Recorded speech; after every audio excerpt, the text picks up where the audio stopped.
Kita ke informasi berikutnya, mantan terpidana kasus Vina Saka-Tatal menjalani sumpah pocong untuk menguatkan keyakinan bahwa dirinya tidak bersalah. Sumpah pocong digelar di Cirebon, Jawa Barat dengan disaksikan warga setempat dan tanpa kehadiran dari Ibtu Rudiana.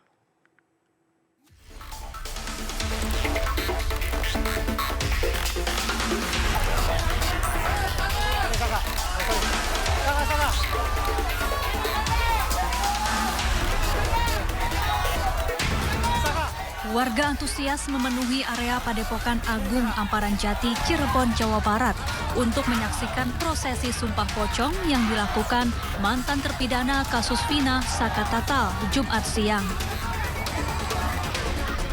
Didampingi tim kuasa hukumnya, Saka-Tatal memasuki area Padepokan lalu berbaring di atas kain kafan yang telah ditaburi bunga. Saka juga sempat dimandikan terlebih dahulu. Kemudian Saka bersumpah bahwa ia tidak terlibat dalam kasus kematian Vina dan Eki. Ya alhamdulillah lega. Jadi dari dulu Saka tuh sebenarnya kesel tuh, banyak orang yang menyudutkan bahwa Saka ini pelakunya. Saka tuh harus ngomong kayak gimana sih buat semua orang tuh percaya bahwa Saka ini tidak pernah melakukan apa yang dituduhkan. Nggak ada cara lain selain sumpah pocong. Dan keluarga semua mendukung ya Saka? Keluarga alhamdulillah mendukung. Ya, yang hadir di 2016, saya yakin Saka-Tatal dan 7 terpidana lainnya nggak pernah melakukan pembunuhan. Nggak pernah melakukan. Saya meyakini itu kecelakaan. Bapak Kapolri ada anak kecil dulu 15 tahun.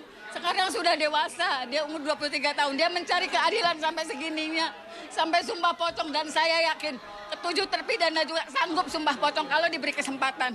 Saya yakin ya Allah sampai segininya, anak Indonesia sampai segininya nyari keadilan ya Allah.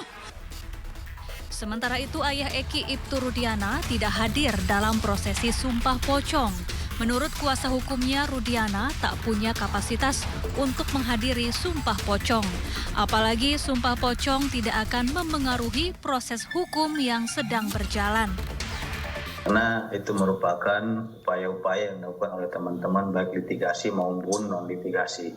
Akan tetapi kalau memang saya ditanya pendapat terkait dengan sumpah pocong, karena memang hal tersebut tidak diatur di dalam ketentuan hukum acara pidana, saya tidak akan membahas itu karena saya tidak ada menemukan pasal apapun di dalam KUHP mengatur terkait dengan sumpah pocong tersebut. Jadi silahkan saja dan itu sah-sah saja gitu loh. Itu kita hormati dan kita hargai. Seperti itu, Mbak. Baik, Bang Pitrat, tadi kenapa Ibtu Rudiana tidak hadir memenuhi undangan untuk melaksanakan sumpah pocong? Ya, yang pertama untuk menghadiri itu kapasitasnya apa dan tidak menghadiri juga kapasitasnya apa. Karena lembaga yang berwenang dalam menghadiri suatu perkara adalah kepolisian, kejaksaan, dan pengadilan. Sebelumnya, Ibtu Rudiana menyatakan tidak terlibat dalam kematian Vina dan Eki, serta menyangkal segala tudingan miring terhadap dirinya. Tim Liputan iNews melaporkan.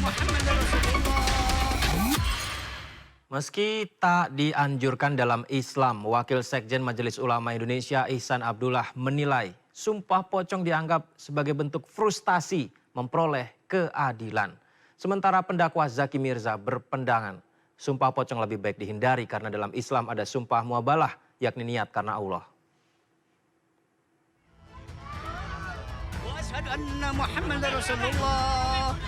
Saka-Tatal menjalani prosesi sumpah pocong di Padepokan Agung Amparan Jati, Desa Lurah, Kabupaten Cirebon, Jawa Barat.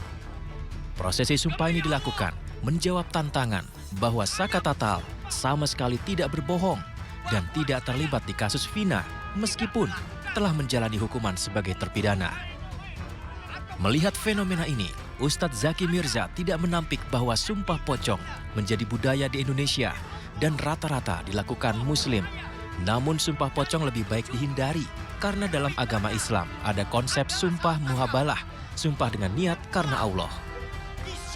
Dalam agama kita, secara konteks agama, bersumpah yang paling tinggi itu adalah mubahalah ya.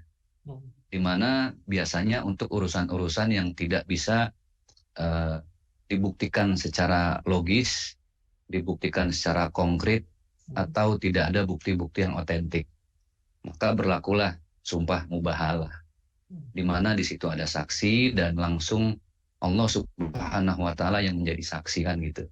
Nah sebenarnya sumpah pocong ini dalam agama kita konsepnya sama dengan mubahalah, tapi karena ada akulturasi budaya yang sampai sekarang pun tidak ada literasi yang akurat, yang pasti, yang fix, berasal dari zaman kerajaan apa, itu yang tidak bisa dipastikan. Sementara itu, menurut Wakil Sekjen Majelis Ulama Indonesia, Ihsan Abdullah, menyatakan tradisi sumpah pocong merupakan salah satu bentuk keputusasaan dalam memperoleh keadilan di Republik ini. Ini kan sebetulnya bentuk keputusasaan ya dari masyarakat bagaimana menembus dinding-dinding keadilan yang sedemikian rupa sehingga masyarakat mendekati frustasi. Nah, ini saya kira penegakan carut-marut penegakan hukum di Indonesia yang tentu saja menjadi perhatian kita semua, bagaimana hukum bisa ditegakkan. Nah, bentuk lain dari cara memperoleh keadilan karena merasa tidak bersalah tetapi terus disangkakan, tentu ada banyak yang dilakukan oleh masyarakat. Di antaranya adalah ya melakukan sumpah pocong ini. Padahal di dalam agama Islam tentu ya tidak ada yang namanya sumpah pocong. Lantas, apakah sumpah pocong ini bisa memastikan bahwa Saka Tatal sama sekali tak berbohong? Jika demikian, lantas siapa yang berbohong? Tim Liputan iNews melaporkan. Dalam program Rakyat Bersuara beberapa waktu lalu, saksi kasus Vina dan Eki yaitu Suroto menyatakan sempat memperbaiki pakaian dalam Vina pada saat ditemukan tergeletak di jembatan. Saat itu Suroto juga menyatakan bahwa kaki kiri Vina selalu bergerak ketika hendak dievakuasi. Tadi kan disebutkan bahwa pakaian dalam Vina itu pada saat disebutkan ditemukan tewas itu dalam kondisi rapih, tidak kurang sesuatu apapun, gitu ya? Betul. Saya ingin tanya, kondisinya tidak kurang sesuatu apapun, kondisinya nggak ada yang robek, nggak ada yang terkikis? Tidak ada. Nggak ada. Utuh berarti ya? Iya. Yang ingin saya tanyakan, pertama kali Anda temukan pakaian dalam Vina, celana dalamnya, Betul. itu dalam kondisi Anda katakan tadi melorot? Ya. Melorot ya? Betul. Dalam kondisi melorot, tapi tidak ada robek, tidak ada gesekan apapun. Jadi utuh, tapi melorot saja? Betul. Mohon maaf, terlihat? Kelihatan. Kelihatan? Pada saat itu mungkin Anda melihat sedang berhalangan atau apapun? Tidak menemukan, itu jelas. ada sotek ada di situ. Anda melihat pada waktu itu, Anda yang membetulkan sendiri celana dalamnya? Betul. Diminta oleh siapa? Nggak ada yang minta. Di samping saya ada Pak Supari, tak betulin. Pak Supari itu polisi? Polisi, anggota polisi. Oh, tidak ada yang minta? Tidak ada yang minta. Anda angkat sendiri langsung? Bukan saya angkat, langsung dia posisi terlentang. Masih teriak, masih merintih, aduh merintih tolong. terus, dia merintih terus. Terus Anda rapikan celana dalamnya? Saya naikin aja, Pak. Turun kira-kira sepaha? Segini. Oh, segini nih, saya lihat segini. Gini ya? Ini karet paling atas ya? Artinya mungkin sekitar 20-30 cm nih melorotnya? Betul? Betul. Dalam kondisi utuh melorot 20-30 cm lalu Anda tarik ke atas? Iya, betul. Anda sempat foto itu waktu melorot? Tidak.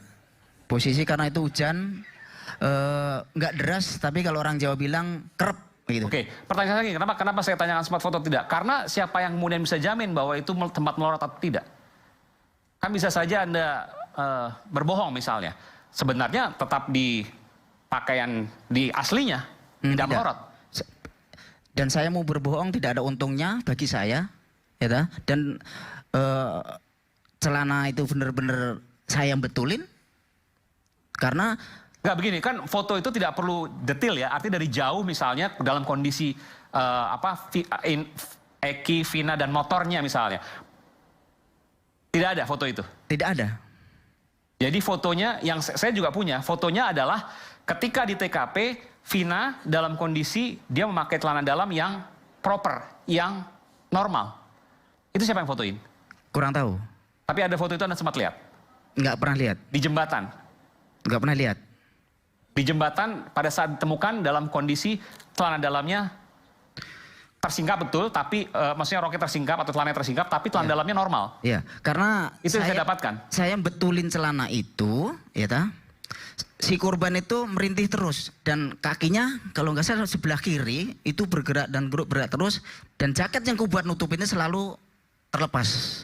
Saya betulin jaket nutupin korban itu sampai 2 kali pakai jaket itu sambil nungguin mobil datang. Oke, baik.